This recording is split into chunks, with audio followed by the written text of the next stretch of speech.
জারদ সন্তান কুলাঙ্গার সন্তানেরাই টুপি দাড়ি এই জুব্বা অবলম্বন করতে পারে, ঠিক কিনা বলে? একমাত্র জারদ সন্তান কুলাঙ্গার সন্তানেরা এমন করতে পারে। তর্কের খাতার নাম দিলাম আল্লামা সাইদি রাজাকার, তার দল সব রাজাকার। এত বড় ইসলাম কে দিয়েছে? সাহস কে দিয়েছে টুপিকে অপমান করা, জুতা নিক্ষেপ করা? টুপিকে আপনি জুতা নিক্ষেপ করলেন, দাড়িতে জুতা নিক্ষেপ করলেন। আপনি কি মুসলমান ঘরে জন্মগ্রহণ করেছেন? জারজ তোর বাপকে জিজ্ঞাসা করে দেয় সত্যি কিনা মিথ্যা, তোর মাকে জিজ্ঞাসা করে দেয় সত্যি কিনা মিথ্যা। ইনিকে যারা অনুসরণ করবে ওরা কুফরি করবে। সম্রাট বুঝতে রাগ করে বুঝার আছে। আমি ওই সময় ছিলাম না, সেজন্য বললাম সে রাজা বলে আমি জানিও না তার সম্পর্কে, সেজন্য সাকরে নিলাম, সেজন্য বললাম সে রাজা। সামাদের মধ্যে সব কিছু বেশি রাজা, তাও মেনে নেব। কিন্তু তোমার এই সাহস কে দিয়েছে?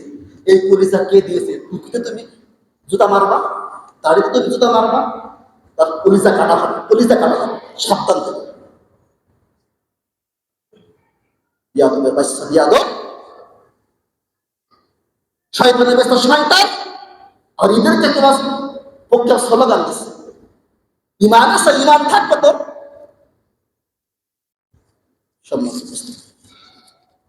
যে জায়গায় ছিলাম,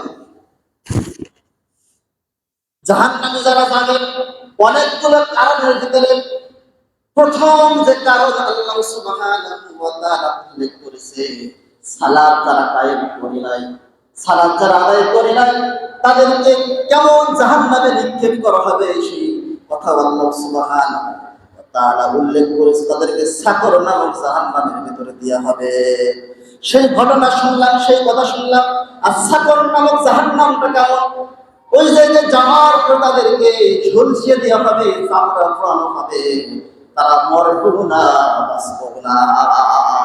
আমার প্রিয় ভাইরা, যুবক ভাইরা, শ্রদ্ধেয় ভাইরা, আপনাদেরকে বলতে চাই, জান্নাত যেতে চান পাঁচ ওয়াক্ত নামাজ পড়া শুরু করে। নামাজ ছাড়া জান্নাত যাওয়া যাবে না। যেই দলই করেন না কেন, আপনার আগে রাখবে নামাজ। কি লাগবে? নামাজ। নামাজ ছাড়া আপনার নাজাতের আশা করা যাবে না। আপনি বলতে পারেন যারা নামাজ পড়ে তারা ভালো না, নামাজ পড়তে যাই কি করব?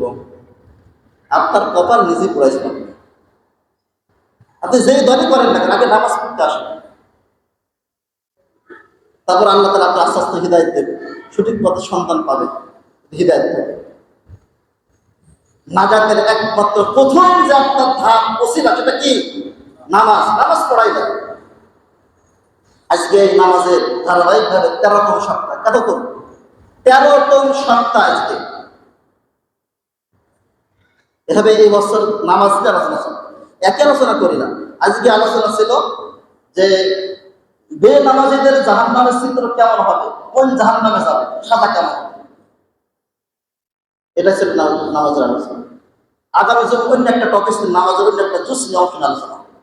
এভাবে আপনার 30-40 জুম্মা যা হয় আলোচনা করব ইনশাআল্লাহ।